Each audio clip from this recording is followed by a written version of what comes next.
Hello friends, welcome to our channel Crypto with Vishal. Dubai से finally token 2049 attend करके मैं दिल्ली आ चुका हूँ। क्या लर्निंग एक्सपीरियंस रहा है टोकन 2049 का, उसको डिस्कस करेंगे। कई यूजर्स के क्वेश्चन थे कि इस तरीके के इवेंट्स में होता क्या है, वो आप लोगों को बताऊंगा। और क्या आप लोगों को टोकन 2049 जैसे जो इवेंट्स हैं उसमें जाना चाहिए या नहीं जाना चाहिए, इस बारे में आज के वीडियो में डिस्कस करेंगे। तो सबसे पहले जो इवेंट था वो था 18 अप्रैल को दुबई के अंदर। और दुबई में लास्ट वीक में कैसा रहा है वो मुझे शायद आप लोगों को बताने की ज़रूरत नहीं है। ट्विटर के ऊपर मैंने एक वीडियो भी शेयर किया था, वो आप चेकआउट कर सकते हैं अगर आपको नहीं पता है दुबई में क्या चल रहा था लास्ट वीक में। 16 अप्रैल को मैं निकला था दिल्ली से और एक्सपीरियंस बहुत ख़राब रहा जाने का। इवनिंग में फ़्लाइट 7 बजे पहुंचनी चाहिए थी दुबई, और नॉर्मली दिल्ली से दुबई तक पहुंचने का जो टाइम है वो लगता है नियर अबाउट 3.5 घंटे का, लेकिन इस बार वो टाइम बहुत लंबा रहा। दुबई डायरेक्टली फ़्लाइट गई नहीं, फ़्लाइट 7 बजे दुबई पहुंचनी थी लेकिन वो 10:30 बजे पहुंचती है अबू धाबी, और उसके बाद जो लगेज था वो लेते लेते हो गई यहाँ पे हमारी मॉर्निंग। बाई रोड आए अबू धाबी से दुबई में, साथ में कुछ और इन्फ्लुएंसर भी थे, और ये जो 3.5 घंटे का टाइम है ना वो नियर अबाउट 26 आवर का लग गया दिल्ली से दुबई पहुंचते पहुंचते। जो साइड इवेंट कुछ अटेंड भी करने थे वो यहाँ पे हो नहीं पाए। तो दो चीज़ें थी दुबई में, एक था 18 और 19 को टोकन 2049, और उसके अलावा कुछ साइड इवेंट्स थे यहाँ पे। तो साइड इवेंट्स 18 को 17 को बेसिकली मैंने यहाँ पे अटेंड करे। उसके बाद हम पहुँचे टोकन 2049 में, जहाँ पे सबसे बड़ा चैलेंज था स्टार्टिंग में टिकट्स का। आप एज्यूम कर सकते हैं कि क्रेज किस लेवल पे था। $500 का इनिशियली टोकन 2049 का इवेंट का टिकट था, जिसका प्राइस बाद में $1000 हो गया, और इवेंट शुरू होने से कई दिन पहले ही टिकट्स खत्म हो चुके थे। बहुत सारे लोग ऐसे थे जिनका ये मानना था कि उनको टिकट कहीं से मिल जाएंगे, पर टिकट मिले ही नहीं। कई सारे ऐसे लोग थे जब इवेंट भी था तब भी उनके पास टिकट नहीं था, पर इधर उधर से अरेंज करके सारे लोगों ने इस चीज़ को यहाँ पे सॉर्ट आउट कर लिया। किसी ने ये प्लान किया कि चलो मैं 18 को नहीं आता, 19 को चले जाता हूँ, कोई 18 को गया, कोई 19 को गया। तो कुल मिला के जो टिकट्स थे वो लोगों ने यहाँ पे अरेंज कर लिए। तो सबसे पहला चैलेंज दुबई पहुँचना, उसके बाद रहा यहाँ पे टिकट को अरेंज करना। अब होता क्या है इस तरीके के इवेंट्स में, तो देखिए होता है इस तरीके के इवेंट्स में नेटवर्किंग। मैं इंडिया की अगर बात करता हूँ, इसके बाद ग्लोबल लेवल पे आते हैं यहाँ पे। तो इंडिया के जो मैक्सिमम इन्फ्लुएंसर थे वो आपको टोकन 2049 इवेंट में देखने को मिले, क्योंकि दुनिया के सबसे बड़े इवेंट्स में से ये था। कुछ लोग वहाँ नहीं पहुँच पाए, उसका पीछे का रीज़न था जो इंडिया से फ्लाइट दुबई आनी थी वो फ्लाइट से कैंसिल हो गई। कुछ लोग ऐसे थे जिनको टिकट ही नहीं मिल पाई, उस वजह से वो नहीं। पर अगर आप मेजोरिटी लेवल पे बोलोगे तो ज़्यादातर लोग जो थे वो फिर भी टोकन 2049 में यहाँ पे मिले। तो देखिए होता क्या है, बेसिकली सबसे बड़ा रीज़न रहता है इवेंट्स अटेंड करने का, नेटवर्किंग। बहुत सारे ऐसे इन्फ्लुएंसर जिनको आप जानते हो, जिनसे आपकी बात होती है पर आप कभी मिले नहीं हो, वो आपको मिलते हैं। कुछ ऐसे लोग हैं जिनसे आपकी कभी बात ही नहीं हो पाती, वो आपको मिलते हैं। और कुछ ऐसे हैं जिनको आप जानते हो, जिनसे आप मिले भी हो पर रेगुलर कनेक्शन नहीं हो पाता, वो आपको मिलते। तो एक बेसिकली नेटवर्किंग होती है जहाँ पे कई लोगों से आपको जानने का मौका मिलता है, उन लोगों का एक्चुअल ओपिनियन क्या है मार्केट के बारे में।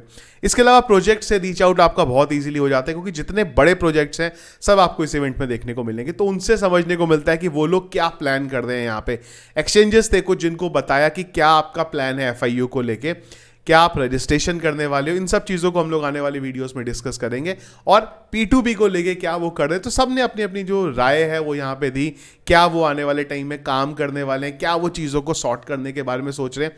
तो वो सारी चीज़ें यहाँ पे जानने को मिली। पर अगर आप सिंपल टर्म्स में मेरे इसको बोलोगे क्या होता है वहाँ पे, वो होती है नेटवर्किंग। आपको बहुत सारे लोगों से मिलने का और उनसे जान पहचान करने का मौका मिलता है। इसी तरीके के इवेंट में मैं चाइना के कुछ लोगों से मिला यहाँ पे, बाद में उनसे बात अच्छे से होने लगी, वाइब थोड़ी सी मैच हुई, तो पता चला कि वो बहुत सारे वीसीज को भी जानते हैं। फिर वहाँ से आपको पता चलता है कि कौन से प्रोजेक्ट के बारे में वो वीसीज सोचते हैं कि ये आने वाले टाइम में कर सकते हैं। और सबसे बड़ी चीज़, बिटकॉइन का प्राइस प्रेडिक्शन क्या लगता है। बहुत शॉकिंग इंसाइट भी मिले। अब वो शॉकिंग इंसाइट मैं बता नहीं सकता, क्योंकि हो सकता है जिसने मुझे बताया उसने भी कुछ हवाई मुझे खबर दे दी, और मैं आप लोगों को बोल दूंगा तो उल्टा हो गया, तो फालतू में एक अलग वो स्कैम वाला कहानी आ जाती है कि अरे यार ये हो गया। पर हाँ, जो इनसाइड मुझे मिले हैं, अभी ऑब्जर्व करेंगे मार्केट में, अगर वो चीज़ें हुई हैं जो उन्होंने बोला वैसे ही मार्केट में होता है, तो ये कर सकते हैं कि नेक्स्ट टाइम उनसे पूछ सकते हैं कि यार अब वो वीसीज को क्या लग रहा है।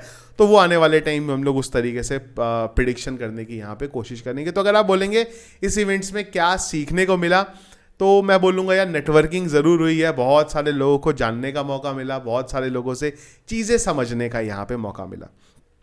अब आपको क्या इस तरीके के इवेंट को अटेंड करना चाहिए? तो देखिए, आपकी नेटवर्किंग नहीं होगी, पर हाँ, यहाँ पे आपको के लिए खाली इंपॉर्टेंट चीज़ ये कि अगर आप इन्फ्लुएंसर से मिलना चाहते हैं, जिनको आप अब आज की डेट में यूट्यूब में देखते हैं, या अगर आपके साथ कोई प्रोजेक्ट है, उस प्रोजेक्ट के बारे में आप थोड़ा डिटेल में जानना चाहते हैं, तो वो आप वहाँ पे कर सकते हैं। पर अगर मैं बोलूँगा एज अ नॉर्मल यूज़र आपकी बहुत ज़्यादा अर्निंग होने वाली है, वो $1000 का टिकट, ये मैं आपको कह रहा ऐड करना भूल गया, $500 का टिकट $1000 का पहुंचा, और वहां पे एंड में वो टिकट $1500, $3000, इवन $5000 का भी लोग लेने को तैयार थे, जिनके पास वो टाइम पे टिकट नहीं था।